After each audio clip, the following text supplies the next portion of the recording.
What is up, Big 12? It's Tuesday night. That can mean only one thing. I'm back, and it is time for another edition of The Biggest 12, your favorite YouTube Big 12 live stream. I mean, it goes without saying, right? Obviously. Got a super packed show for you tonight, trying to make up for missing last week. It is Arizona night on The Biggest 12, so bear down and all that fun stuff. Fun talk ahead for you. But first of all, if you haven't already to the show, what are you doing, man? What are you doing at Big 12 BOCFB? That's where you're going to want to subscribe. You're going to want to hit the like button, do all of the internet things. This is, it really does help. A lot of y'all don't realize it actually really does help us grow the show and help us eventually make a better show for you as well. This, of course, is the Biggest 12. As I said, I'm your host, Clint Foster. If you haven't already, follow me on social media. Follow me on Twitter. That's at Clint_Foster55 or X if you are so inclined. And subscribe to my YouTube channel at Clint Foster Comedy. If you haven't seen that new video, the Big 12 orientation video, I mean, hey, if you're in Arizona video, this is probably of utmost importance to you, right? To watch that video, you should absolutely do it. So without further ado, I want to get this show rolling. We're going to talk a little bit of NFL draft today, but first we got to get Arizona night done and on the books. And I've got a really great guest for y'all. It is none other than Mike Luke. Mike, thank you so much for joining us, friend. How are you tonight? My man, how you doing, Clint? Not too bad. Good. You ready to talk some Arizona football? Yes, let's do it, man. I'm all ears. Let's talk some, man. Okay, I know you got a limited amount of time, so I want to try and scoot a little bit quicker than usually I do with the guests. First of all, for all of our Big 12 compatriots here, folks who may not be as familiar with Arizona football and the lore, what is the deal with Bear Down? Why Bear Down and Wildcat? I mean, it seems like Cincinnati has enough Bearcat confusion. What's this all about? All right, so back in the day, back in the early 1900s, there was a guy named John Button Salmon who was on the U of A football team, and he was on his deathbed, and I believe he was in a car accident, and the coach said something to the effect of, well, what would you like me to, tell the team or whatever, as, they're going out there on the field, and he's telling them this in the hospital. He says, tell them to just bear down. And it just stuck. And it's been basically the school motto since then. It has nothing to do with a bear. It's strictly, like bearing on something. So that's kind of where it came from. It's kind of a simple story, but it's something that's stuck, and that's been pretty much the case ever since. Perfect. One of those win one for the Gipper moments. Yeah, exactly. Clint, that's a great way of putting it, for sure. Fantastic. Okay, great. Well, let's talk 2023 Arizona football. And for the people who aren't aware, tell us about who you are, what you do, why I've got you on the show today. Sure. Yeah, obviously, my name's Mike Luke. I was the flagship PD for the Arizona Wildcat station for, or an assistant PD for about 8 years. I got a job with PHNX Sports after that, where I do live streams 5-6 times a week. And we do post-game shows. We do everything, get sponsors, all kinds of cool stuff. It's a lot of fun. So that's kind of been in the game for a long time. I got started pretty early. Got hired at the radio when I was 26. So, I was lucky and kind of, serendipitous in how it kind of all came about. But so that's what I do now. And, just obviously here talking some U of A football. And it's weird because generally, in the past for a long time, U of A has sucked. There's been really no other way to put it. There's a team that 3 years ago had a 20-game losing streak, which, it's pretty difficult to have a 20-game losing streak, and including a loss to NAU in there. Jed Fish came in and didn't leave on great terms with everybody, but he did a really good job. And Arizona finished 11th in the country last year, and they returned a sizable percentage of the players that made that happen. Yeah. I mean, so you said it. It was a great season for Arizona last year. Yeah. If you had to assign a letter grade to that season, this is one of the things I ask everybody who comes on the show. Yeah. You had to assign a letter grade. What would you give the Cats last season? It was an A+. It was, you go into the year and your over under was 5 wins, and you get 10. You get an Alamo Bowl win against Oklahoma. You get the National Freshman of the Year as your quarterback and Noah Fafita. It was a huge year for the U of A, and I'm not sure that any of it would have happened if Jaden DeLora, the quarterback, hadn't gone down with an ankle injury, and Noah Fafita came in and just basically dominated. Yeah, well, and not only that, I mean, you mentioned a lot of the big wins. I mean, you're beating Washington State, Oregon State. Those are both ranked wins. UCLA, Utah. take USC to 3 overtimes, and 4 overtimes. Washington all they can handle as Yeah. well. Washington, who of course ends up going to the national championship. Yeah. Outstanding season. Yeah. So, I mean, you mentioned it. There's a wealth of talent coming back. But I feel like the big lingering question in a lot of folks' mind about Arizona is it going to translate with the new coach? Right. What are your thoughts on that, Mike? Well, a lot of times with the new coach, I'm kind of the opinion that you got to give him a couple years to really figure it out. Well, Brent Brennan's inheriting a loaded roster. He's got a, obviously we talked about Noah Fafita, who was named the Football Writers Association National Freshman of the Year. You got a guy in Teteroa McMillan who is going to be a top 10, 15 NFL draft pick. Him and Luther Burden are probably the two best wide receivers in all of college football. He's a monster. You return 4 out of your 5 offensive linemen. You've got an abundance of wide receivers. You got a couple running backs as well. Defensively, you lost some players, but you've still got 2 or 3 all-conference type players. Jacob Manu in the linebacker spot he was probably the best linebacker in the conference last year. He's back. Takario Davis, even though he's in the portal, he's not expected to go anywhere. He led the nation in pass deflections this previous year, 6'3" corner. It's a loaded team. It's a team that should probably, be a top 15 to 20 team. And anything less than 8 wins, I think you probably question a little bit about what's going on with the coaching staff, because it's a team that should have at least 8 wins for sure. Okay, well, before we even get to next season, one last question for you about last season. Yeah. I mean, you said it's an A+. It's a great season for Arizona. If you had to assign a high point to the season, I mean, what would you say was the best moment for you, both as a fan and covering the team? I would say probably going into Washington State. Now, granted, it wasn't like Washington State was great, but that was Noah Fafita's second or third game as a starter. It was on the road, and Arizona was, I believe, an underdog, and Arizona absolutely waxed them. It was like 44-6 or something like that. And that's when you knew that you had something in Fafita at quarterback that was just – you knew for a fact then that it was just a little bit different. He was throwing guys open. He was splitting the safety and the linebacker on the, up the sideline, and everything just looked a lot easier. And then I think you could probably say that it was highlighted by the Oklahoma win, obviously, in the Alamo Bowl. I know that Oklahoma didn't have a lot of their players. Well, Arizona didn't have some too, and you still got to play the game. And Arizona got down, and it looked like they were probably going to lose, and then came back and ended up winning fairly easily. So, there were a lot of high marks, but I guess if you're asking for one, probably still beating Oklahoma in the Alamo Bowl just because of the name of Oklahoma, the fact that it puts you around, being ranked 10th in the country, stuff like that for sure. All right.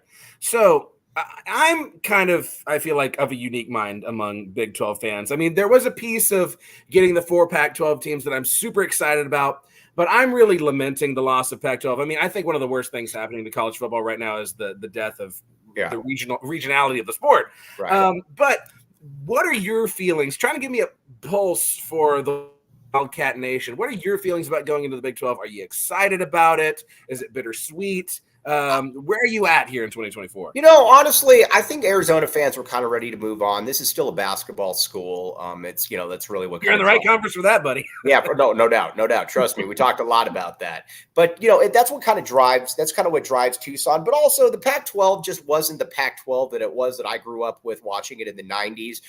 Just like for a basketball reference, 9 out of the 12 places you go, there would be no fans there.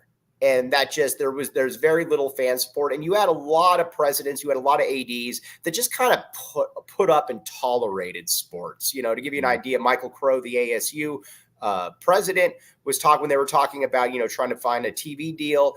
He didn't know what streaming was. He said that he thought that, that was amazing, that was streaming, that's this revolutionary thing where you can actually stop and capture the moment. This was his exact quote, and then go back and replay it again. I mean, and their facilities. You do that on VHS too, Yeah, I mean, believe it or not, Michael, you can actually do that on a VHS. Yes, exactly. A DVD can also do the same thing. But you've just got a lot of presidents that I think were kind of look down on sports, kind of look down on the whole thing as it's that's some kind of part-time gig for, the kids to go have fun with or whatever. And in the Big 12, no matter what you think, the Big 12 is those are rabid fan bases. I mean, you just go around. I mean, these are people that really, really care about their sports. And I think it's something that Arizona fans are ready for, because at the end, Brett Yormark, who I think did an amazing job of basically leapfrogging the Pac-12 as far as getting that TV deal done. He's somebody that understands the big picture. Whereas with George Kliavkoff, he was a commissioner that didn't really understand what he was doing. He was well and over his head, as was Larry Scott. So going to a place where I think you have a commissioner that actually knows what he's doing, knows how to kind of, push the brand, I think it's something that Arizona fans are excited about for sure. Fantastic. Okay, so let's look at this schedule for next year. I'm going to throw it up on the screen here. And tell me your initial thoughts. Whenever this came out, it's official now. I'm going to run and turn off the stove, actually, while you start talking about this. But what were your thoughts about the schedule whenever you first saw it? When I was looking at the schedule, the first thing I thought was that, this is a schedule that Arizona can do really well with. But at the same time, it's also not like you're playing, McNeese State or, Arkansas State or something like that. I mean, there's good teams on there. Kansas State's going to be ranked. Utah's going to be ranked. Colorado's should be interesting, as one of your Jackson put on there. That was a great game. You've also got, TCU was a year removed from being in the national championship game. So there's good games on there. And I think Big 12 football to a certain extent gets a little bit of a tough rap because people make it out like it's, it's this distant, fifth. You're going to have, which is absurd. It's completely absurd. Exactly. You're going to have 4 or 5 teams that are going to be ranked in the preseason top 25. And that to me is all there is to it. Now, is it the SEC? No. But again, people make it out like, it's this kind of non-entity when you've got a lot of really, really good teams in there. And obviously Arizona misses Kansas in there. That's going to be highly ranked as well. And you've got a couple other teams, but this is like I said, it's a schedule that I think Arizona can do really well with, but at the same time, there's some real teams on there for sure. So I'm looking forward to it. I'm excited. Yeah, well, and you mentioned a lot of the big ones. I see Arizona personally as one of 5 or 6 teams that have a very legitimate shot at the Big 12 title next year. I mean, it is a wide open league, which is incredibly fun and incredibly exciting to, talk about all offseason. Like you said, you do miss Kansas, but you're getting a lot of these top tier of the conference teams right off the bat. I mean, you get Kansas State, Utah, Texas. Keep in mind, Kansas State's an interesting one though, because that was scheduled before Arizona went into the Big 12, so that technically counts as a non-conference game. Right, so, that's right. Well, it's still, but it's still, I get it for sure. Intro to the conference. Right. But yeah, you got the Wildcat Bowl, then. Reunion with Utah. I think Texas Tech could be a dark horse team. West Virginia is going to be really good again next year, and UCF. Is there a particular? I mean, I think TCU will be better. I expect us to win potentially 7-8 games next year. Right. Is there a particular game on the schedule that you're nervous about, that you're looking forward to? What really jumps out at you? The one that I'm really looking forward to the Kansas State game. Growing up, I was always a big fan of Bill Snyder and what he was able to do at K-State. I always thought that, I think Bill Snyder is about as good a coach as college football has seen because of what he was able to do at Kansas State. I mean, in the 90s, I think you had something like 5 years where you were in the top 10. And Manhattan's not an easy place to recruit to. You're having to deal, obviously, back then, a lot of JUCOs. So I've always kind of had a soft spot in my heart for Kansas State. And I believe their new guy, not new guy anymore, but I believe he's done a pretty good job there. Now, listen, I know you lost the quarterback to Ohio State. I get all of that. But it also kind of feels like it's self-sustaining at this point. Utah is going to be really, really interesting because Utah over the last 4 or 5 years was probably the class of the Pac-12. Kyle Whittingham does an amazing job there. They fell off a little bit this past year because Cam Rising, their quarterback, wasn't able to play at all, and their quarterback that they had was absolutely terrible. So they kind of took a little bit of a step back, but I look for Utah to be right up there as well. Arizona, like I said, in that first month, those first 5-6 games, it's going to be interesting because between Kansas State and Utah, you're going to have two teams that are easily top 25 teams that you'll be able to test yourself against.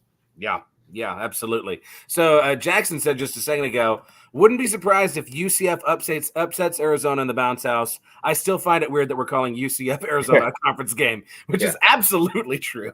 Oh, what conference is this? But what do you think about that calling the UCF upset? Yeah, I can see it for sure. I mean, seriously, that's a game where, you're traveling to Florida. I mean, Arizona, outside of a bowl game, Arizona probably never thought, none of these kids probably thought that they would ever be, talking about that as a conference game, obviously. And UCF's one of those schools that, you got a lot of talent. You've had 3 straight coaches there that have done a really, really good job. Obviously, Scott Frost started it there. Then you had Josh Heupel, Gus Malzahn. I mean, you can get talent at UCF. So that's a game that I could absolutely see Arizona losing. I would not take that game lightly at all. So, like I said, I could see that, especially being in Central Florida. It'll be interesting to see what kind of, if that's like a 9 a.m. kickoff or something like that. There's a lot of things that Arizona is going to have to be very wary of when it comes to UCF. I agree with that. Well, and the truth is, just one season down in the Big 12, you have no idea what UCF you're going to see on any given Saturday. It would appear they're either going to lose to Baylor in spectacular fashion, or they're going to absolutely pistol whip Oklahoma State. There's not a whole lot of in between, apparently.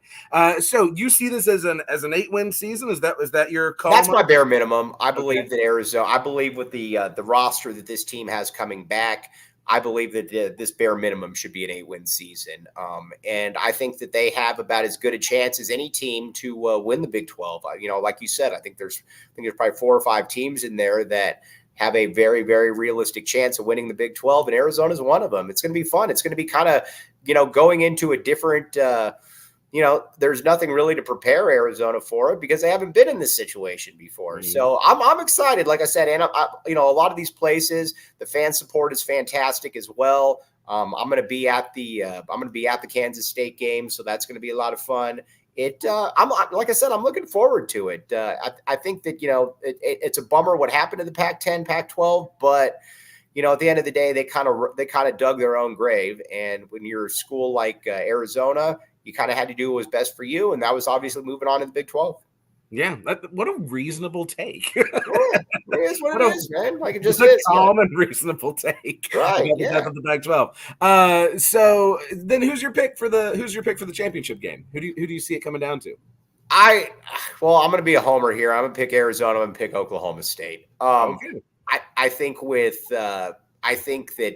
Gundy's one of the 10 best coaches in college football. I think the job that he does there is, I know they haven't had I know he had a couple top 5 finishes a while back, but just year in and year out, they're just pretty solid. I would put them in there. Like I said, if Utah, Kansas State were to be in there as well, that wouldn't surprise me in the least. And I can see a wild card. I don't know what that wild card is going to be, but this does feel like the conference that's going to have a team that was predicted to be like 5 wins. That you're looking down at the schedule and you're like, whoa, they're 9-1 right now, or something like that. No, I'm excited. Like I said, I can see a lot of different teams, really making a push. So. That's probably where I'll go with that, but that's just because that's what I know. I don't have like a super, super in-depth outside of about 4 or 5 teams. So yeah, that's probably where I'm going. Okay, Mike, I like it. So here at the Biggest 12, we like to ask the important questions. Of course. Okay? The things that people really want to know. Mm-hmm. And, with Arizona now coming into the Big 12, there's not a lot of history necessarily with a whole lot of teams outside of maybe, Texas Tech. Why should we hate Arizona State, Mike? Well, Arizona State doesn't want to be here. I mean, that's the only thing. I mean, Arizona had to bring Arizona State kicking and screaming into the Big 12. And if you get an ASU person on, from the media, they'll 1,000% say the exact same thing. ASU didn't want to be here. Michael Crow wanted under Arizona State president wanted under no circumstances to leave the Pac-12. He was prepared to take a multi-million-dollar yearly loss to be able to say that he still rubs elbows with Stanford and Cal. I don't care about that. My degrees are from the U of A. Guess what? Nobody cares that Arizona was in the same conference as Stanford. It's looked at as the exact same, whether you're playing TCU or whether you're playing Stanford. It's the same exact thing. So I've never really got that kind of pretentious snobbiness when it comes to stuff like that. But no, that's the big reason they don't want to be here. And, and he was pretty upfront about it. And, a lot of people look back at this and they're like, well, Oregon and Washington were the the two teams that officially bounced. But you got to remember, Arizona applied for Big 12 membership the night before any of that happened. So Arizona was really the one that kind of made that first move. Obviously, they were dealing, President Robbins and athletic director Hickey at the time, they were dealing with, Brett Yormark, obviously behind the scenes. So they had a pretty good idea, I think, of what was going on. But no, that's what I would say. They don't want to be here. So, they just they're here because they have to be. That's probably the best way I can put it. Yeah, well, that's certainly a topical reason. They don't want to go to Morgantown, right? Yeah, and they made that very clear as well. They didn't want to go to Morgantown. So we usually have a lot of West Virginia fans in the chat. So hopefully exactly. they show up for Arizona State night. Right. No, I've always liked West Virginia. My first boss in radio was a West Virginia alum, and he took me to Morgantown one time. It was a pretty cool experience for sure. So you got another Pac-12 expat who said Mike knows ball from Clint Moses, my guy. He's in all of our chats. I appreciate you, buddy. I will say this about Oregon State. I had no clue how much talent they had until the transfer portal opened, and I'm like, yeah, I'll take them, and they're all ending up at USC or Miami. So Yeah. Now, I will say, and I've said this many times, the whole death of the Pac-12, I hate it for Oregon State and Washington State fans the most. Like Stanford and Cal, screw y'all. There's like 6 of y'all, right?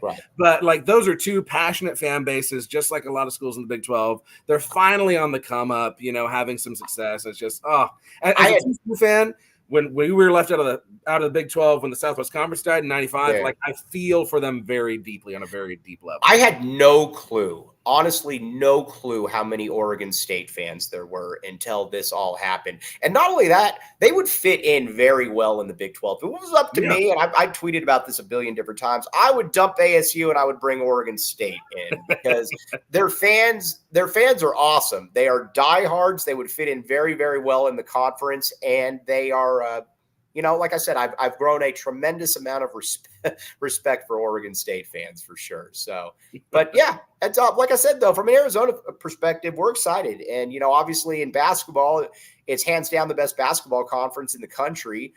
Kansas is going to be preseason number 1 by a mile. You've got obviously a lot of different teams in there as well. So yeah, we're ready to get started though, man. Excited. Fantastic. Well, I know that we're coming close to time where you got to bounce. So usually we like to play a game with my guests that come on the show. Probably won't have time for a full game, but I wanted to do something Arizona-ish with you. When you think of Arizona these days, well, the first thing you're probably thinking of is Kerry Lake, but the second thing that you're probably thinking of is the Grand Canyon. But the third thing you're probably thinking of are assorted species of cactus. Is that fair? Yeah, there's a lot of different cactuses here. There is a lot of different cactuses here. That is very true. That is very true. Okay, so we are going to look at some assorted genus of cactus. Okay, and I want to kind of get a vibe from you, from an Arizona guy, of like what the best and, dare I say, sexiest cacti are. Right. All right. Well, it depends on what you want, but you're probably going to want to go peyote number 1 because that's an hallucinogenic. So just depending on if you're looking to party or not. Have you been to a Navajo reservation, by the way? What's that sort of thing? Don't you have to go to a reservation? You got to go to a reservation, but it's one of those things. Wink, wink. If you know some folks, you can generally get it. The barrel cactus is brutal because I was when I was in Boy Scouts, I sat on a barrel cactus. It has these basically like it just sticks in you, and there's like 10,000 of them. And so that's not something that you want. I stay away from them. I do not like barrel cactus. If you can go Okay. back to the other, let me see what else. Yeah. We got the saguaro, of course. Yeah, the saguaro. The saguaro. Saguaro is a staple of Tucson. That's obviously a big thing. Jumping cholla, you got to watch out for because it doesn't actually jump, but it's got this very weird thing. Like when you approach it near or something, it almost is like it kind of like jumps out at you. It's kind of like a snapping dragon or something. Oh, wow. Yeah, it's not good. Let's see here. The prickly pear is interesting. The golden barrel cactus you can get water out of. Oh. Yeah, so I believe that that's something that for the longest of times, I believe that Native Americans, would utilize for water. And there was all kinds of, that's an interesting one. But yeah, there's a lot of cactus. But if you're asking the person, probably the sexiest one, probably going to be the peyote there, Clint. So let's do F, Marry, Kill with peyote, saguaro, and the golden barrel cactus. All right. You're gonna go F. You're gonna F the peyote. Which cactus are you effing? Yes, you're gonna probably F the peyote. You're going to marry the barrel cactus because that can at least keep you alive. Okay. And then you are probably going to kill. You're probably going to kill the jumping cholla because that does absolutely nothing for you. You get nothing out of that. So that's kind of where I would go with that one. Fantastic. Before I let you go, I'm really excited about hopefully going to Tucson whenever the frogs go down there. I've never gone. What do I need to see? What do I need to do? What do I need to eat? All right. Well, if you come down here, you should probably go to a place called Huelo Canelo. It's very good. It's on Oracle. By the way, Sonny Dykes. Sonny Dykes was the OC here at the University of Arizona. Obviously, he took the job at Cal after that. Now he obviously TCU, and it's just a cool spot, man. Like you come down here, and it's a passionate fan base. Come down here. It's a great place to hike. It's not like it's Seattle where you're inside 12 months out of the year. You can do a lot of stuff here. It like I said, it fits in culturally, geographically. It fits in very well with the Big 12. Fantastic. Well, Mike, thank you so much for being here, man. Go ahead and plug your stuff. Let the people know where to find you, and I will let you scoot. Right. Okay, yeah. Follow me on our Mike Luke, PHNX Sports, PHNX_Wildcats. That's where you can find me doing my work. And yeah, keep doing an awesome job there, Clint. It's been a lot of fun, buddy. Thanks so much, Mike. It was a good time. All right, I'll talk to you soon. Thanks again. See ya. All right, see ya. All right, folks. That was Mike Luke. That was Arizona night. It was an abridged Arizona night. I will give you that much. But we got a lot more excitement coming for you. We're going to have NFL draft talk here, potentially in about 30 minutes. I'm actually going to check on him right now and make sure that we're still on tap for 7 o'clock Central Time. But we got the draft coming up on Thursday.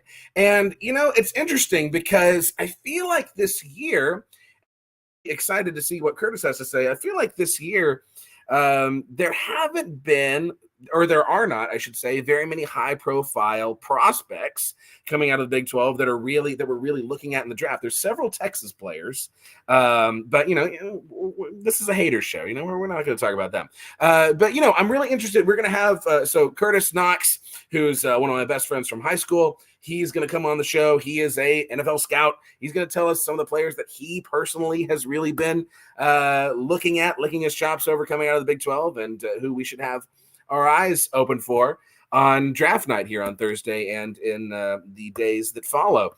So tell me, by the way, I know we got folks usually tuning in from all over around the country. Tell me who your pro team is and who you're hoping that they're going to take in the first, second, third rounds. Me as a long-suffering Cowboys fan, I think I've really arrived at the point where it doesn't matter. None of it matters, right? We're going to disappoint regardless. This is an unserious franchise. We're not signing any of the players that we need to be signing. I'm going to watch the draft, but I'm going to probably, roll my eyes and sigh deeply whenever the Cowboys come around. So here's the other thing. We're full swing into off-season mode, right? We're approaching the end of our themed nights where we're talking about each new team coming in. We will have Colorado night next week. actually, and or I think that's what I'm planning. Colorado night and Arizona State night will be among the next 2 weeks. But then we're just in full-on off-season content. And I have a lot of ideas, y'all. I have a whole big old long list of show themes and things we're going to talk about and things we're going to do. A uniform show in particular that I'm very excited about. I will say no more beyond that. But I would love to know what sort of stuff you're wanting to see. What sort of stuff will get your engine rev? What sort of stuff is going to make you want to hit that like button and that subscribe button and that share button and tell everyone you know about the Biggest 12 and grow this show, right? That's what I'm trying to do here. Okay, that's really all I'm trying to do. So, drop it in the chat. Drop it in on Twitter replies. Let me know if you've got something that you really want to see. I would love to do that for you. Another thing that I want to talk about while we've got time here and we're waiting for our next guest to join us, let's talk a little bit, because I said we're going to have Colorado night here probably next week, if not next week. And I got a fun guest lined up for you for that one. What is going on in the transfer portal in Colorado?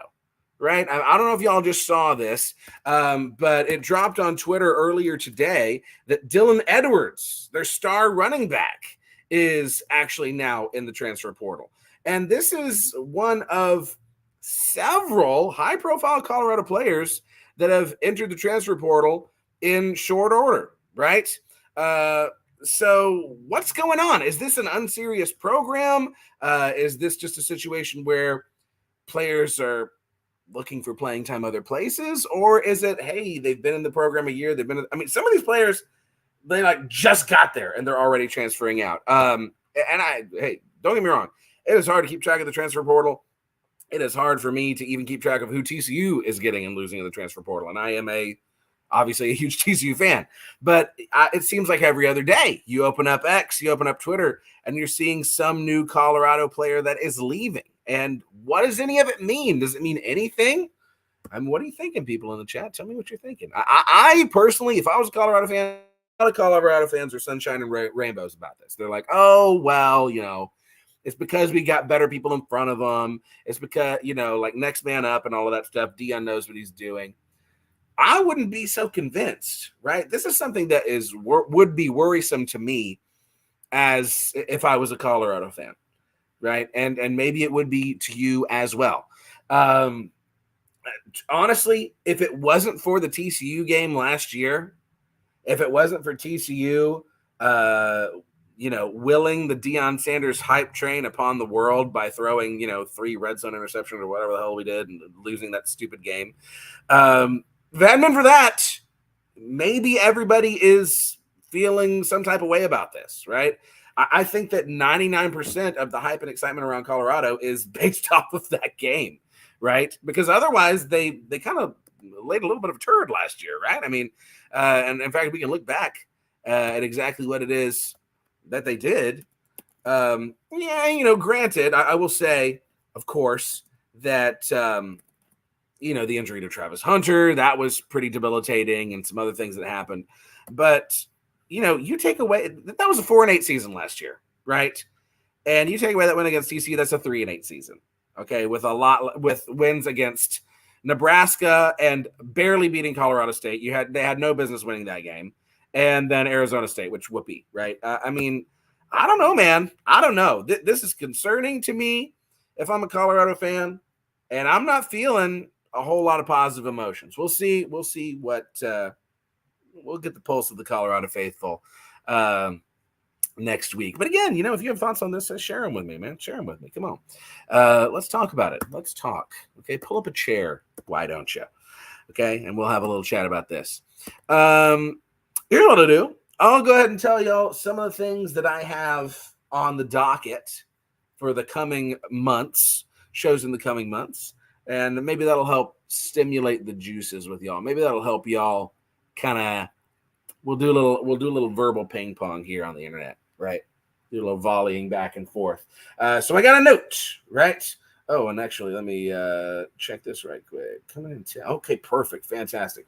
Okay, so yeah, Curtis will be joining us very soon. But yes, just to give you an idea of a few of the things that I have on the docket coming up, I mentioned a uniform show. It's going to be all about Big 12 uniforms, past, present, and future. What is the process of making new uniforms? What goes into that? Going to do a lot of uniform ranking, which if you're like me, you get really hyped about that sort of thing, right? Former equipment manager, passionate about uniforms. A few other things we got coming up for you. Whenever Texas Football Magazine drops, for those of you who do not live in the state of Texas, first of all, I'm sorry. Second of all, you may not be aware of the Texas Football Bible, as it is known. That is Dave Campbell's Texas Football. Every summer, around June, this thing comes out. It's got previews of not only every college team, but every high school team in the state. I mean, this has been something that me and my grandpa, every single summer, we cannot wait to get Texas football in the mail and talk about it and talk about how wrong they are about everything, right? In fact, my grandpa, every single issue of the magazine going back to 1960. It's a big deal around here. So whenever that magazine drops, we'll do a deep dive into it. We'll talk about whether or not we agree or disagree with their predictions for the Big 12 teams, specifically in Texas, of course, but they do conference-wide predictions as well. We'll talk about those. I'm planning on a food episode, okay? Like, which Big 12 towns have the best food, right? And Cincinnati already dropping down that list very, very fast like a rock, but that's one that I'm definitely going to need a lot of audience participation from, okay? Going to try and get an expert in here. Okay, we can talk about Big 12 food, places that you need to eat, places that are going to elevate one city over another, and all of that good stuff. We're going to do a greatest games countdown from the last year, top 10 greatest games, so get excited for that one. And I'll try to have some highlights queued up as well. Maybe some potential off-season viewing. If you're like me and you get that itch for football in July and June, and, up until this year, you've had no NCAA football game to quench that. You fire up some old games on YouTube, but we're going to talk about that. So anyway, that's just a taste of what we got coming up here in short order. And without further ado, let's move on to this big event, that's happening on Thursday night. Here he is, ladies and gentlemen, one of my very best friends, Curtis Knox, in the building. Curtis, hey, how are you, brother? Guy. How you doing, brother? I'm great, man. I'm great. How have you been? I'm good, man. Good to see you, dude. Yeah, good to see you. Good to see you. So great to be on. You got your show going. This is dope. Yes. Yeah, well, you're coming on Arizona night too, so that's why we're especially Tucson-y, if you will. Okay. So, Curtis, we got the NFL draft starting on Thursday. Long time coming. This is something that you spend basically every waking moment thinking about, dare I say. Who are some Big 12 prospects that you've really got your eyes on, you're excited about, maybe some under-the-radar prospects, and let's steer away from Texas and Oklahoma because this is a hater channel. Yeah, I was going to say, I'm not sure if you even want me to include those two schools, but we can steer clear. Just for some big-name guys, I mean, your typical that's out there, Byron Murphy. It's tough that when it comes to your big-name guys, it's going to be those schools. But he's a guy. T'Vondre Sweat's a guy. Another big name people are talking about. I'm not sure where he'll go, but I like him is Ben Sinnott out of Kansas State. He's a guy. I think when it comes to the Big 12, though, you've got some top end guys at a couple of particular schools, but then outside of that, it kind of stalls out. But on the back end, I think with that being said, I think there's a lot of like sleeper guys in this draft in this conference. For instance, I'd start with you've got the kid, Jason Bean, the quarterback out of Kansas. Just an athletic guy. I wouldn't be surprised if you saw him try to move positions. I like that kid. Some other kids out there, some other guys. You got the tight end, Jared Wiley, your guy. TCU, the big body, big frame, like that kid as well. Another tight end, Kansas, Mason Fairchild. Tech's got the kid Baylor Cup as well. Andrew, it's hard to stay away from those Oklahoma, Texas schools, dude, just because they actually got some guys this year. So they do. It's a unique situation. Let me see here. West Virginia, Doug Nestor, I think he's a name guys should look out for. Another TCU guy would be the safety, Nuke, I believe is what they call him. Nuke Bradford, Nuke Bradford. Millard Bradford, Millard, that's his real name. Yeah, I like Nuke. He's a dude. You guys got another safety too that tested pretty well. Big frame kid. I'm blanking on his name. Mark Perry. Name. Like that kid too. So Wouldn't be surprised if you heard his name day 3 late. Typically guys like that go around that sixth, seventh round. They've got some intangibles, ran well, size, speed, you know. So a lot of potential value guys coming out of the Big 12. Yeah, a lot of value guys this year, I would say. Yeah. Who do you see? Do you see anybody from the remaining Big 12 going in the first 2 days? Maybe like a Dan Beebe or anybody Cooper out of Beebe. Kansas State? Or Cooper Beebe, I guess it is. Yeah, I could see him going day 2. I wouldn't be shocked with that one. Let me see who would be another guy. Andrew Coker, wouldn't be shocked if he slipped into day 2. More of a day 3 guy, but wouldn't be shocked if he slipped there. Yeah, man, it's getting pretty thin. I'm not gonna lie to you. Another lineman though, I guess Kansas State, KT Levingston, I like him, day 3 guy as well. They got a center that no one's really talking about, Hayden Gillum. I like that kid too. I wouldn't be shocked if he got someone to put a card in for him, and if not, he'd be a guy you want to watch out for after the draft as well. Got you. So, Curtis, I mean, obviously, we're not mentioning like any teams or anything, and I don't want you giving away any trade secrets. But is there a Big 12 guy that you personally, you just are in love with this guy? You really lobbying for this guy in your organization? You'd love to see him go off the board for your team. Not necessarily a high guy. Again, another guy would be I already mentioned his name, Ben Sinnott. Ben Sinnott. You really like Ben Sinnott? I like Ben Sinnott. I like TJ, the corner out of Iowa State as well. Okay. TJ Tampa. Yeah, man, it's such a Rolodex of names going through my head, but those would be the top 2 that first come to mind. Okay, right on. So do you see Ben Sinnott as a tight end or a fullback at the next level? Both. I think that's where a lot of his value comes, man. He's got enough progression, he's got size, he's willing. Technique's always there. I mean, he's big body. He moves well for his size. One of those guys. Dude, it's crazy, man. I love that you got your own show here, man. What are we doing? We used to be in Bible study together. Yeah. We need to start that back up, man. Honestly, we need to start that back up. Yeah. So when trying to get into the mind of a scout, right? Because it's not very out on a college football show, you know. When you're at a pro day, when you're at the combine, what sort of stuff are you really looking for in guys? What raises your eyebrow? Like, how does a prospect really get your attention? Typically, okay, first off, they're going to get your attention if they test well. Height, weight, speed's a real thing. But typically, going into the pro day process, combine process, you have a good idea of every player and every prospect that's there. At that point, it's really just hoping that they hit the numbers that verify what you saw on tape. Whether that be from a speed standpoint, a measurable standpoint, a guy may look like he has long arms on tape, and then you get to measure him and he's got 31.5-inch arms.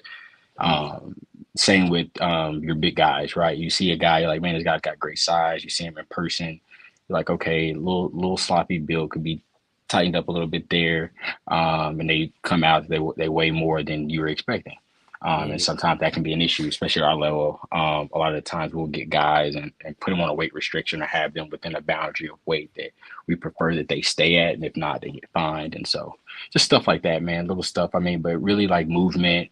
Again, man, it's really just to check what you already know. And then if it also raises flags, if something's off, if you think you give a guy, a good grade on his quickness, and then he comes out and runs a slow 20 shuttle.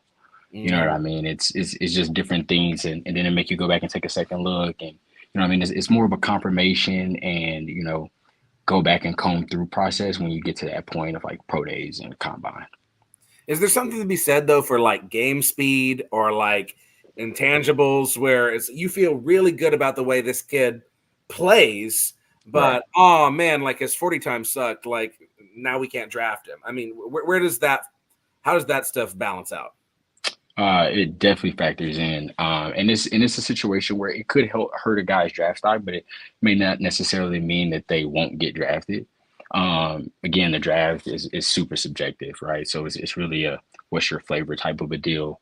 But yeah, you may like a guy and you say, oh man, I think this guy goes third round, and he comes out, he's a corner and got size, got movement, then he comes out and runs a 4.7. Yeah, it's probably gonna drop him in your mind from a second, third round guy to more of a day 3 guy. But you still see upside there, especially if it's a situation where you're watching the tape and you know that that guy moves better, runs better, has better, like you said, quote unquote, game speed than what his actually time 40 is. Okay, cool. Well, for those, I mean, obviously nobody in the chat, y'all don't know Curtis. Curtis is a Big 12 guy. Okay, he's a Texas guy. He went to Texas Tech. Okay, so this is a guy who's just as plugged in as we all are and cares just as much about Big 12 football. How do you see the Big 12 shaking out this year? Because it's a wide open conference, man. You know what? I'm not sure. I think, like you said, it's a wide open conference. I think this past season, I think, I hate to bring back bad memories, but I think that Colorado TCU game gave you a nice little snippet of, what's to come, the excitement that's to come with just that program coming into the conference.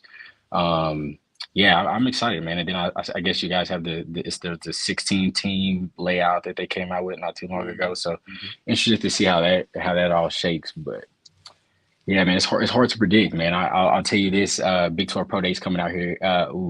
Yeah, we'll see. Okay.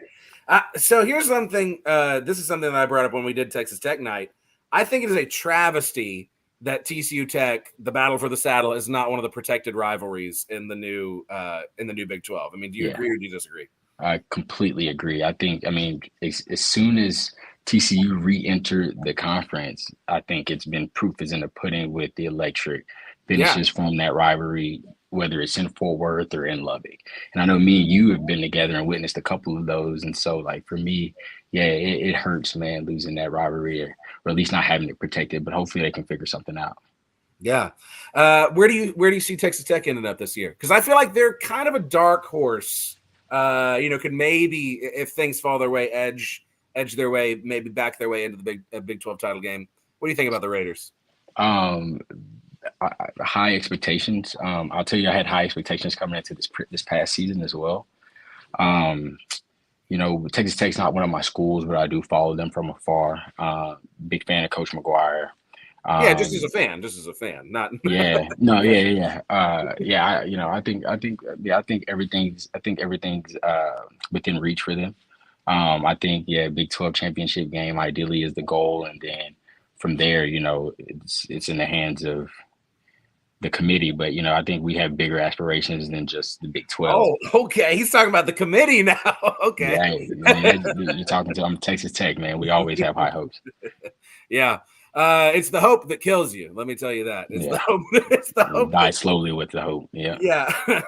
Okay, man. So the last question I got for you.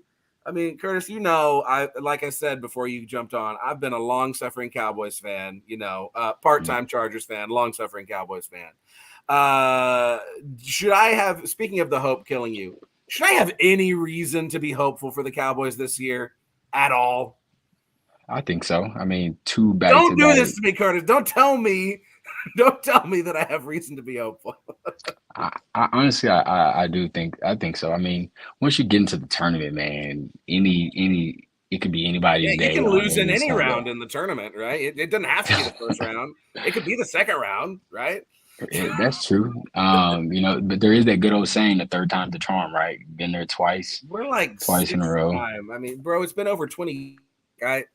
I was 5 years old the last time we were in an NFC championship game, man. Like, come on. Yeah, no, it's tough. It's tough. The past 2 years, I think have built a lot of callous. I can tell you, I'm higher on Dak than I think the fans are. I think fans can get a little out of touch and not realize there's just not many quarterbacks out there, and you actually have a good one.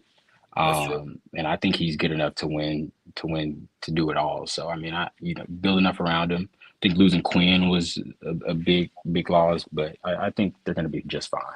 Yeah. All right. Okay. Well, that was not the sensationalist take that I was looking for. I wanted you to get me upset. Okay. Right. Sorry to be all positive vibes over here. I hear you. Okay, man. Well, I'll let you go. I know you got a lot of work. You gotta burn the midnight oil here coming up with the NFL draft. But let the people know where to find you. Let them know, if they're interested in NFL. I don't know how much you can actually share on social media, but tell people where they can find you. Yeah, I mean, anything you got going on. Yeah, you can find me on Twitter. I don't share much, pretty low key. But feel free to find me Twitter, Instagram, whatever. If your account doesn't look sketchy, I'll add you back. But you got me Twitter, NFL Combine Knox. Yeah, there you go, right there. Looks like it's right. Yeah, it was right there. Okay, man, I feel like we put together a solid show tonight, people. This has been the biggest 12. You know, of course, what you need to do if you haven't done it already. You have got to subscribe to the show at Big 12 VOCFB. It's not only the biggest 12 on Tuesday nights. I mean, that's the best part of your week.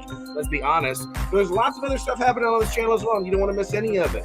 Okay, and like I said, lots of great off-season content coming on, or lots of, just me faffing around for an hour, and just filling time. But that's fun too. So do that, okay? Subscribe to the show and follow me. Subscribe to my YouTube channel at Clint Foster Comedy. Once the summer rolls around, I'll be able to put out a lot more videos for y'all. And follow me on Twitter at Clint_Foster55. Curtis, thank you for being here. Shouts out to Mike Luke for being here. Y'all, I hope your team wins. I love you, and go Big 12. Love you, bro. See you next week. Love you, man.